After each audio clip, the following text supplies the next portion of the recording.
Bismillahirrahmanirrahim. Alhamdulillahirabbil alamin wassalatu wassalamu ala asyrofil anbiya'i wal mursalin sayyidina wa maulana Muhammadin wa ala alihi wa ashabihi ajmain. Rabbi syrah li sadri wa yassir li amri wahlul 'uqdatam min lisani yafqahu qawli.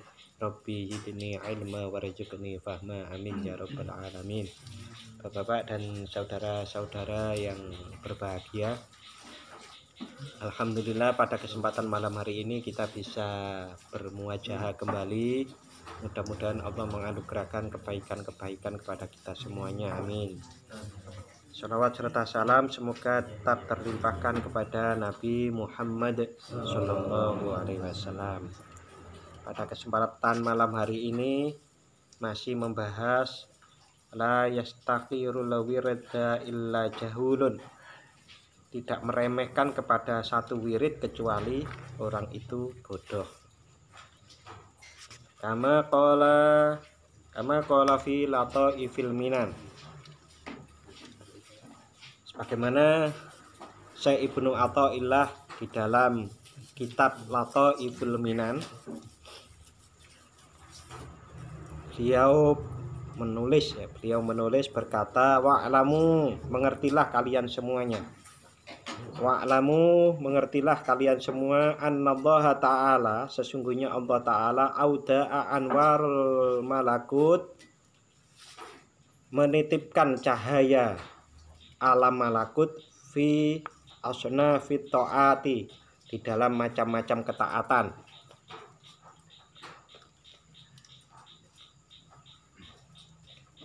Mengertilah kalian semua bahwa Allah telah meletakkan cahaya alam malakut fi asnafit ta'ati, di dalam macam-macam ketaatan. Jadi setiap ketaatan itu memunculkan cahaya alam malakut. Alam itu kan ada alam nasyud. Alam nasyud itu alam indrawi yang bisa kita indrawi. Kita lihat, kita dengar, kita rasa dengan peraba kita, lalu kita rasakan dengan lidah kita baui. Ya, indra itu mata, telinga, kulit kita indrawi. Terus yang kedua itu alam jabarut. Alam jabarut itu alam jin itu. Alam jin termasuk dengan segala variasinya. Jin itu kan variasinya banyak. Namun bagi jin-jin yang sudah juga berproses mendekatkan diri kepada Allah, maka jin-jin itu sendiri juga bisa menjangkau alam-alam yang lebih tinggi. Alam berikutnya itu alam malakut. Alam malakut itu alamnya para malaikat itu. Alam para malaikat dan para ruh-ruh suci. Bapak, kita itu sampai di situ bagaimana tandanya? Tandanya itu kalau jenengan sering mimpi orang-orang itu, orang-orang yang dianggap orang-orang suci, aulia illahi ta'ala itu. Nah, alam yang lebih tinggi namanya alam mulkiyah.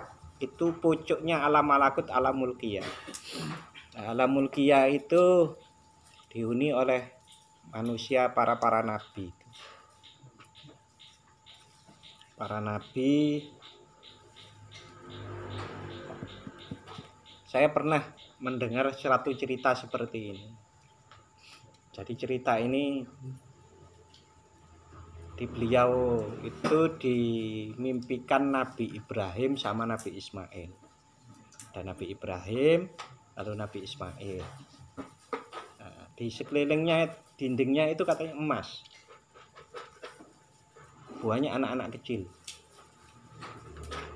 Nah, kok ngerti kalau itu Nabi Ibrahim dan Nabi Ismail? Itu ada yang bilang bahwa itu adalah Nabi Ibrahim yang tua, yang paruh baya itu Nabi Ismail, terus banyak anak-anak kecil. Nah, siapakah yang ngasih tahu? Yang ngasih tahu itu adalah malaikat yang menjaga kita itu.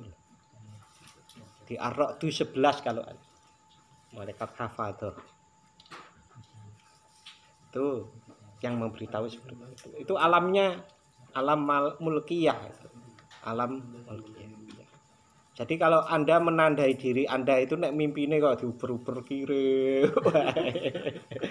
Itu ya berarti si alamnya si alam nasut itu masih alam di indrawi.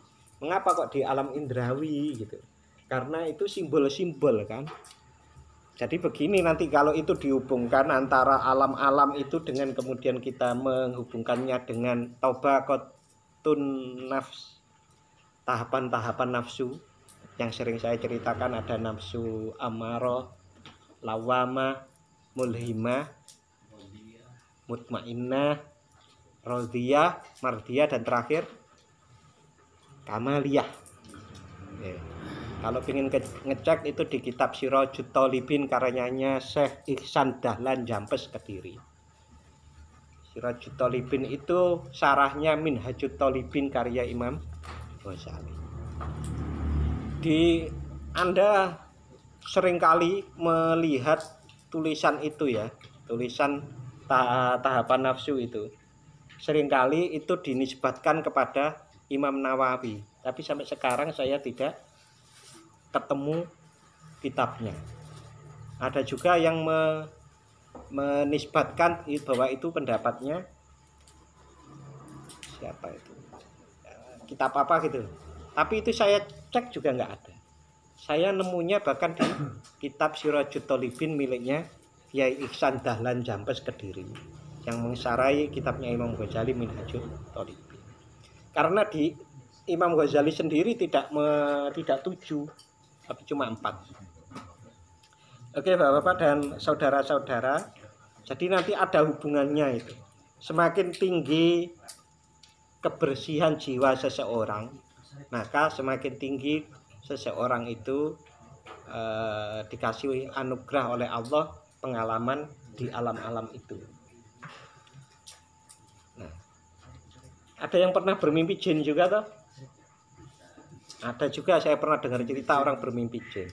Artinya seseorang yang tidak mengalami pengalaman di dalam alam jabarut secara konsentrasi kekhusyukan pas wiritan gini ya, beberapa orang itu kalau khusyuk itu bisa melihat, tergantung tempatnya juga, tapi kalau di sini mestinya ada. Enggak, karena memang beberapa pernah cerita itu lihat gitu, lihat. Ada cah cilik-cilik, anak sing tua juga gitu. Nah, kalau tidak punya pengalaman seperti itu, biasanya akan dikasih pengalaman di dalam mimpi jin-jin itu. Nah, itu masih pengalaman di alam jabarut. Nah, kalau jenengan itu mimpi sudah alam malakut, mimpi dengan para wali itu, dengan seperti cerita saya yang mulkiyah itu, yang ketemu Nabi Ibrahim, Nabi Ismail. Nanti kalau ketemu Nabi Muhammad itu alamnya sudah sekitar alam mulkiyah itu atau alam lahud. Ada yang berpendapat yaitu Nur Muhammad yang ada di sana. Mungkin yang sering dibaca Mas Herman, tulisannya Raden Agus Sunyoto dari Malang itu, yang hampa, yang katanya suwung. Jadi capaian tertingginya itu suwung gitu. Itu sebetulnya kalau menurut saya itu bahasa lain dari fana gitu. Suwung nggak ada apa-apa Pak. Ya fana itu, karena fana itu kan memang ya orang yang tenggelam. Jadi semakin qad aflaha man zakkaha, sungguh beruntung orang yang membersihkan diri, itu akan ke sana. Nah, di antara tandanya seperti tadi. Nek mimpine berkutat pada jin, hewan, ya memang kita harus mencoba melihat diri kita. Tapi kapah setiap orang yang mimpi hewan dan jin pasti di alamnya masih di bawah. Tidak harus seperti itu. tapi paling tidak itu sebagai tanda. Sebagaimana hujan itu ditandai dengan mendung terlebih dahulu. Oke. Nah, setiap anwarul malakut, cahaya-cahaya ke alam malakut itu sudah dititipkan oleh Allah di ketaatan-ketaatan itu. Jadi setiap ketaatan itu memunculkan cahaya. Yang cahaya itu akan menerangi jiwa kita. Yang jiwa kita itu nanti akan bisa melihat alam-alam itu. Apakah seperti itu? Ya itu tadi contoh-contohnya. Contoh-contohnya. Kan kalau yang dianggap orang-orang sakti itu kan kadang-kadang bisa berinteraksi dengan jin, bisa mindai jin, bisa nangkepi jin gitu kan ya. Bisa membaca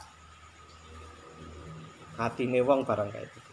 Nah, itu berhubungan, tapi sekali lagi tidak selalu ya, tidak selalu. Berhubungan tapi tidak selalu, tapi ada tanda yang lain melalui mimpi-mimpi itu diambil.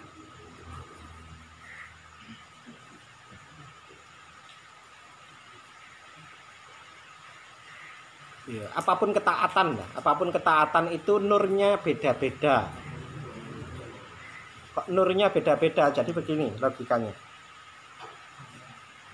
Kita kan sering membahas hikmah sholat, hikmah puasa, hikmah zakat.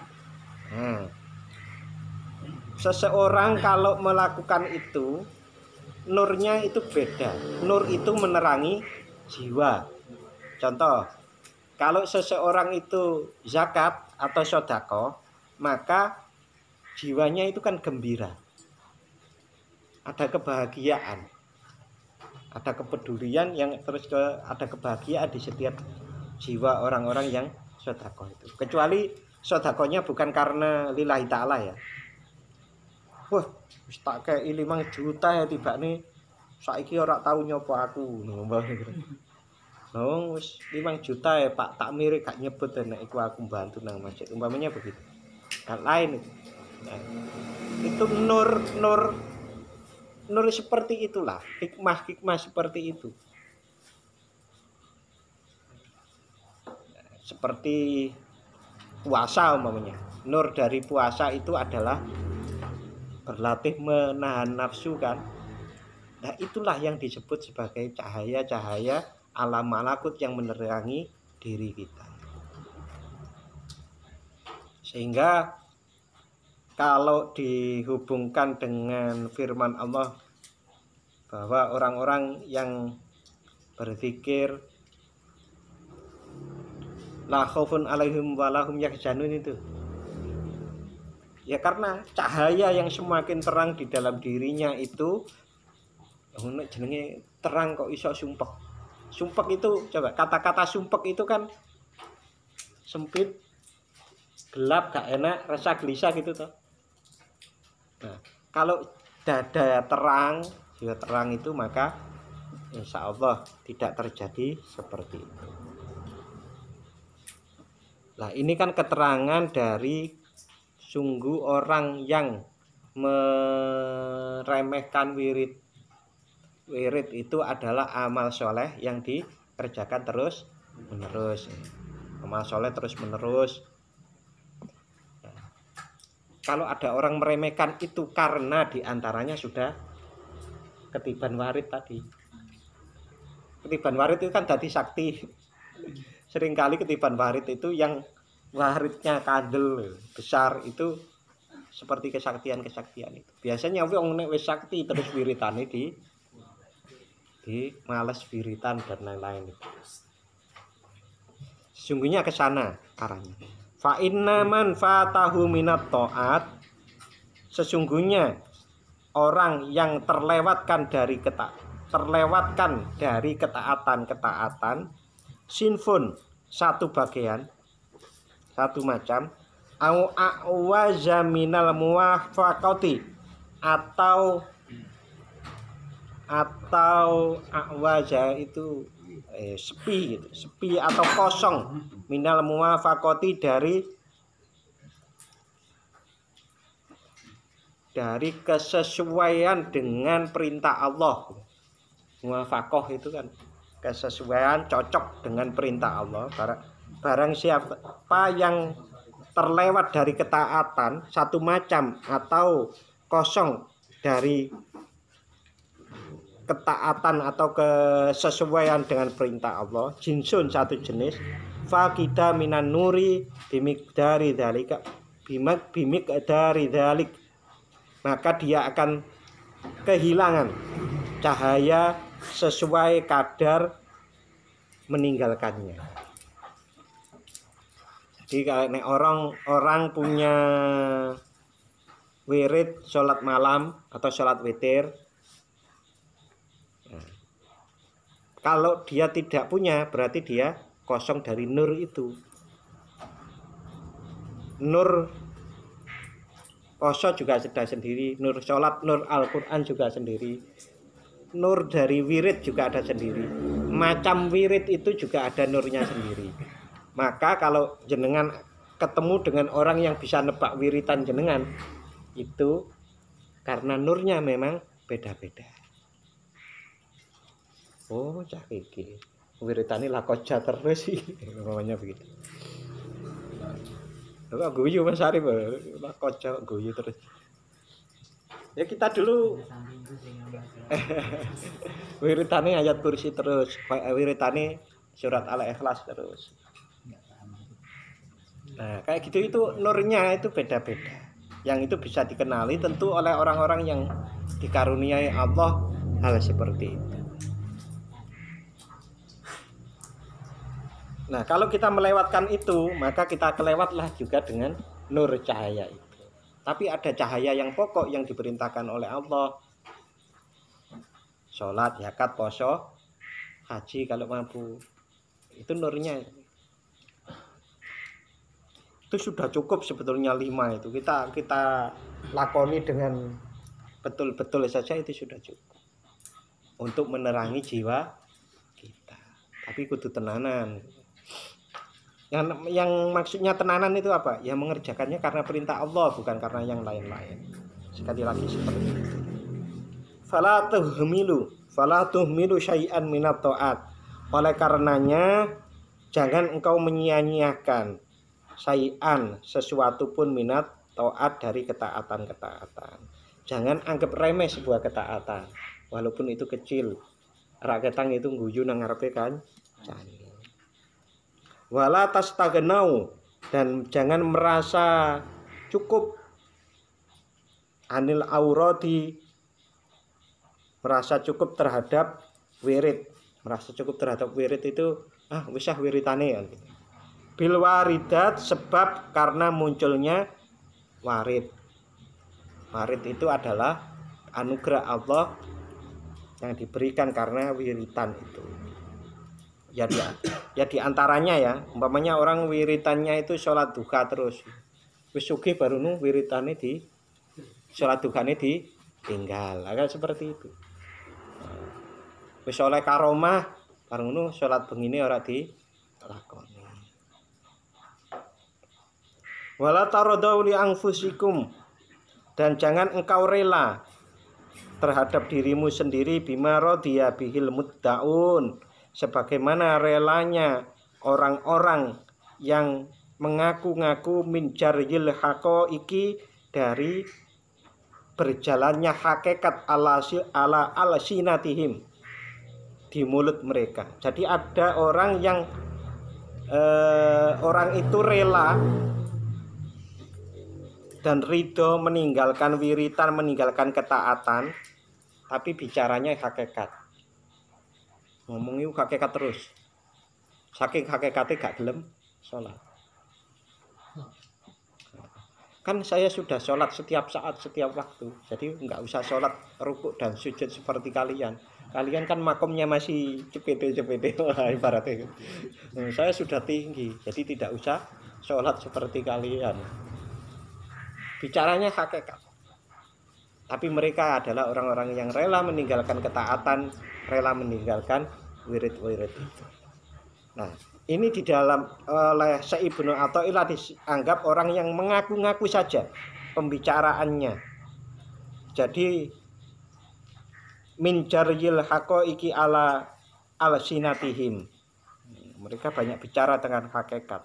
Wa faqdi anwariha, tetapi kosong dari cahaya hakikat. Sepinya min qulubihim, di hati mereka. Li annal haqqo, karena sesungguhnya Allah Subhanahu wa taala bi hikmatihi, dengan kebijakan Allah, ja'ala ta'ah, menjadikan ketaatan ajariyata alal ibad, yang berlangsung dalam diri seorang hamba, mustaqri'atun libabil ghaibi, mustaqri'atun, mengetuk, libabil ghaibi, kepada pintu kegaiban. Sekali lagi, pintu kegaiban itu bukan harus ngerti jin, ngerti atine wong, bukan itu. Rasa seneng itu sebetulnya gaib apa sesuatu yang nyata? Kan tadi kan alam nasyut itu kan bisa diindra, ya kan? Sekarang rasa senang, rasa bahagia itu sebetulnya bisa indrawi atau sebetulnya itu gaib. Itu sebetulnya gaib, karena ada orang yang senang bisa menutupinya. Senang hati ini tapi gitu. Atau sebaliknya, sedih tapi senyum-senyum, kan bisa. Kebahagiaan, keimanan itu kan juga sesuatu yang gaib. Percaya malaikat juga gaib. Gaib itu belum tentu sesuatu yang kita temui, seperti ketemu jin, ketemu yang lain-lain lah. Kalau ketemu yang lain-lain itu seperti apa? Banyak orang ngaku itu ketemu Nabi Khidir, ketemu Nabi Ilyas, ketemu. Cirinya satu, kalau ada orang ngaku-ngaku seperti itu, jiwanya itu di mana? Cara merasakan jiwa orang itu, kelakuannya piye? Kelakuan itu apa? Akhlak. Ya akhirnya seperti itu toh. Seseorang itu kalau bersih, tambah bersih jiwanya, itu kok awake dhewe. Alam semesta aja disayangi, gitu. Rahmatan lil alamin itu. Semakin tinggi akhlak seseorang, semakin bersih jiwa seseorang, maka akan semakin rahmatan lil alamin. Rahmatan lil alamin itu rendah-rendahnya apa? Tidak menyakiti temannya. Masuk kok bola bali mencuri milik orang kok dianggap, atau menipu orang kok dianggap wis ketemu Nabi Khidir atau Nabi siapa? Itu logikanya begini loh. Nabi Khidir, Nabi Ilyas itu kan wis nang mulkiyah tadi, yang tinggi itu, dan itu kan juga terkait dengan jiwa seseorang tadi. Nah kalau prakteknya seperti itu, maka kemungkinan ada dua, dia bohong atau dia dibohongi. Ngerti sih? Dia bohong itu berarti dia, aku udah ketemu Nabi Khidir, aku ketemu. Dia dibohongi itu apa? Jin atau jemit yang memendo-mendo Nabi Khidir. Oke. Jadi ketaatan itu seperti mengetuk pintu alam kegaiban. Alam man qoma bitaat, barang siapa yang dari dulu arep nerjamake koma kok mesti kok angel. Barang siapa yang menegakkan ketaatan, ngono ya. Barang siapa yang menegakkan ketaatan, wal muamalati, dan muamalah. Anggap saja ini dua kata ini, yang satu mewakili ketaatan ubudiyah, yang satu ketaatan horizontal gitu ya, vertikal dan horizontal. Muamalah bisyartil adabi, dengan menjalankan syarat-syarat sopan santun atau syarat-syarat adabnya. Lam yahtajib, maka dia tidak akan terhalang al ghoiba anhu, tidak terhalang dari kegaiban. Wa innama hijabul ghuyub wujudul uyub. Tapi bahasane. Wa innama hijabul ghuyub wujudul uyub. Dan sesungguhnya tutup dari kegaiban itu adalah karena adanya aib. Semakin banyak aib, maka kegaiban itu semakin tertutup. Berarti semakin bersih, maka kegaiban itu semakin terlihat.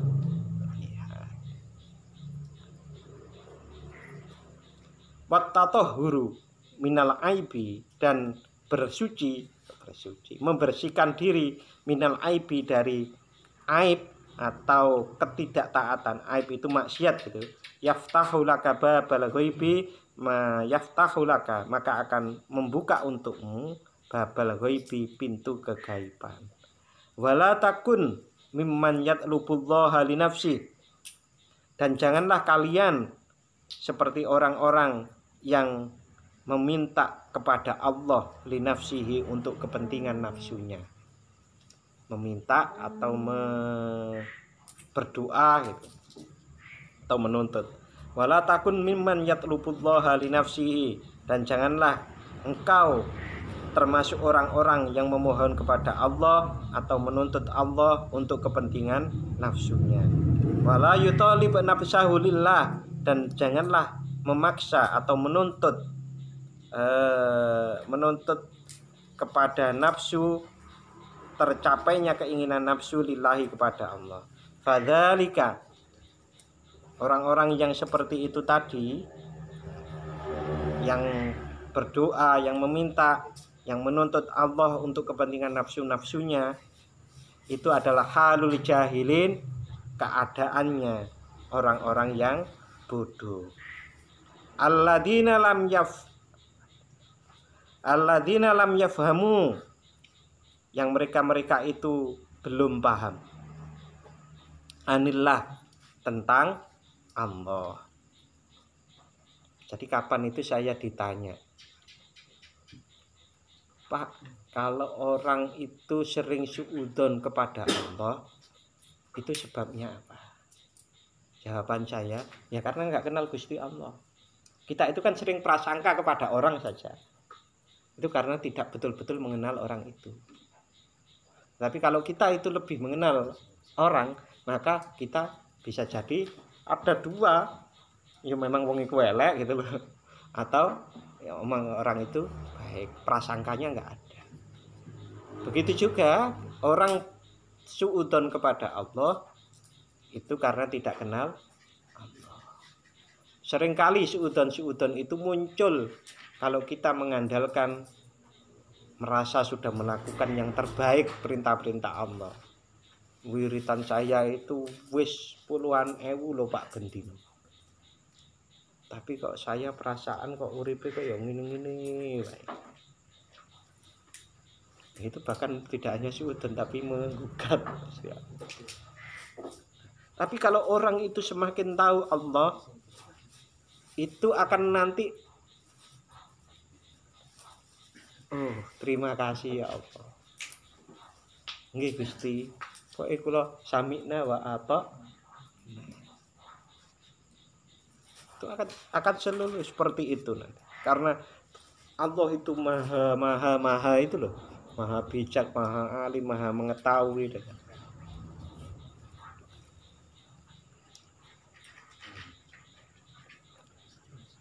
Wala wajahahum al-madadu minallah. Wala wajahahum, dan mereka itu tidak berhadapan atau tidak teranugerahkan kepada mereka al-madadu, pertolongan minallah, dari Allah. Wal mu'minu, sebaliknya wal mu'minu yang dinamakan orang mukmin, laisa kadzalik, tidak seperti itu. Tidak seperti apa? Tidak seperti orang bodoh-bodoh yang mohon kepada Allah, menuntut kepada Allah untuk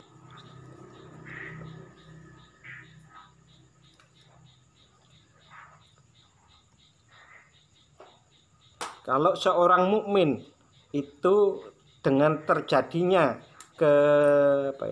tertundanya terkabulnya doa-doa itu, maka hendaknya dia tidak mengendorkan adabnya dan tidak menganggap lambat terkabulnya doa tersebut. Summa dzakara kalaman kasiron, kemudian Syekh Ibnu Athaillah As-Sakandari menyampaikan berbagai macam kalam-kalam yang banyak. Wa fi kalamihi rahimahullahu taala, dan di dalam ungkapan-ungkapan Syekh Ibnu Athaillah As-Sakandari di atas tadi, itu adalah tambihun, merupakan peringatan ala ta'aqqudi amri, akan pentingnya wirid, wa admi muwakki'iha, dan besarnya peran dari wirid.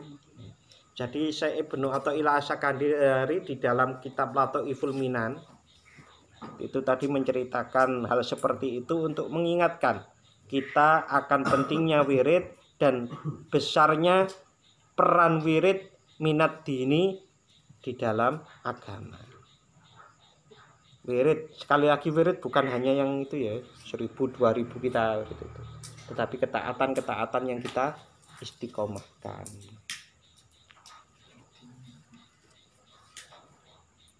Wa anna mura'ataha, dan sesungguhnya menjaga wirid itu min ahsani simatil arifin, dan menjaga wirid itu adalah kebaikan, termasuk kebaikan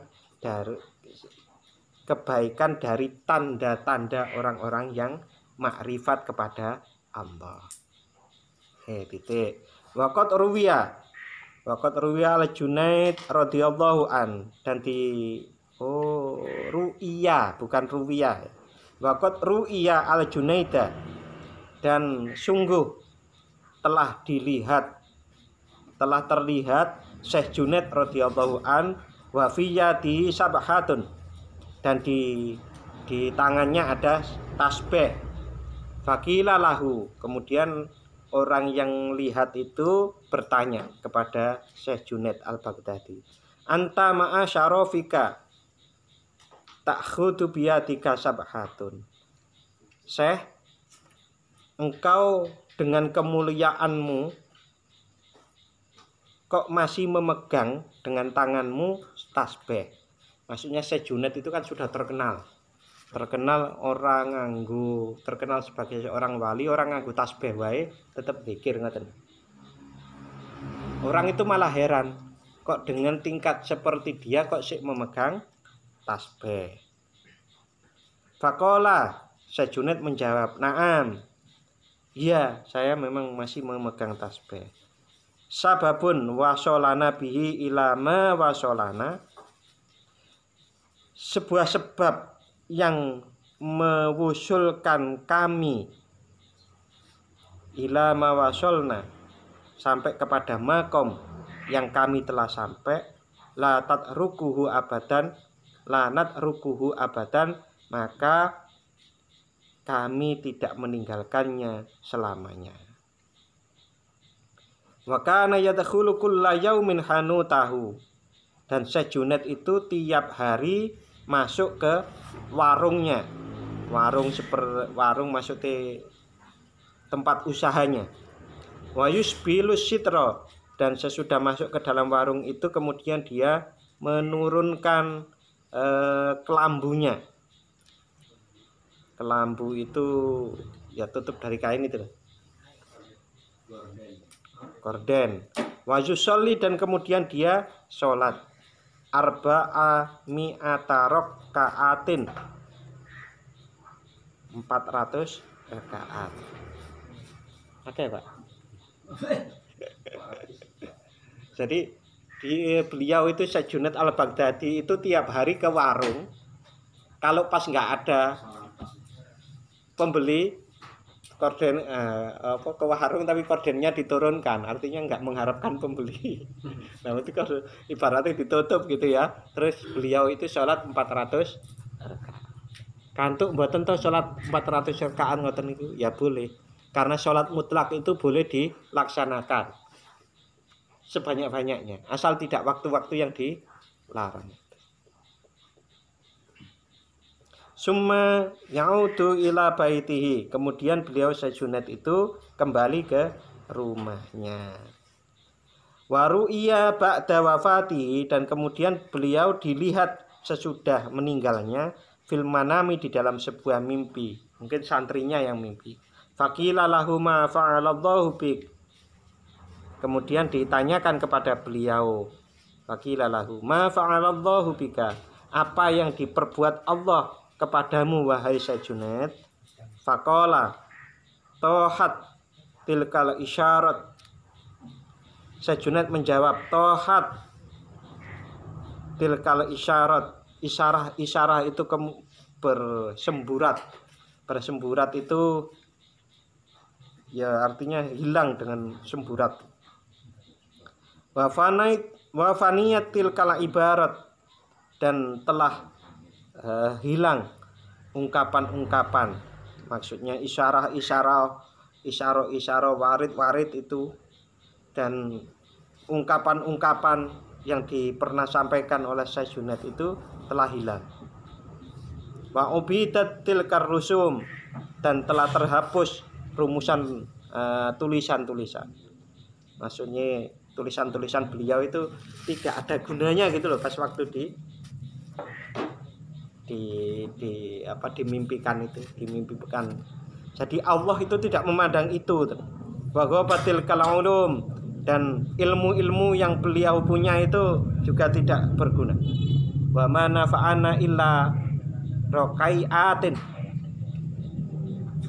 dan tidak bermanfaat bagi kami kecuali rakaat-rakaat kunna narka'uha fis sahri, yang kami menjalankan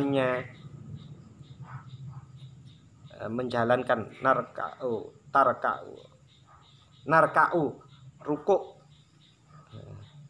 kunna narka'u, yang sebagaimana kita rukuk fis sahr, di dalam waktu sahur.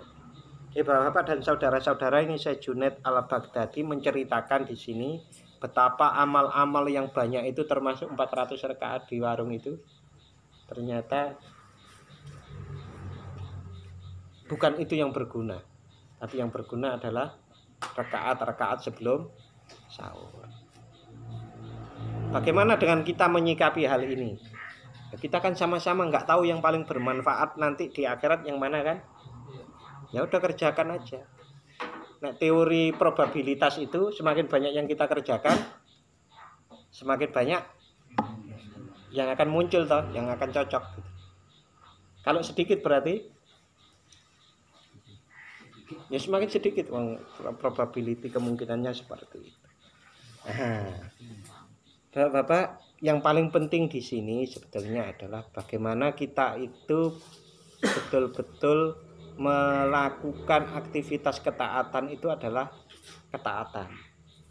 Melakukan aktivitas ketaatan adalah ketaatan, bukan yang lain. Maksud nggih? Sholat itu ya betul-betul karena taat kepada Allah. Karena Allah memerintah sudah taat, sami'na wa ata'na. Oke, Bapak-bapak dan saudara-saudara, kita akhiri untuk malam hari ini. Bismillahirrahmanirrahim. Allahumma inni astaghfiruka ma 'allamtanihi waradduhu ilayya 'inda hajati ilaihi wa la tunsinihi ya rabbal alamin. Barakatul Fatihah.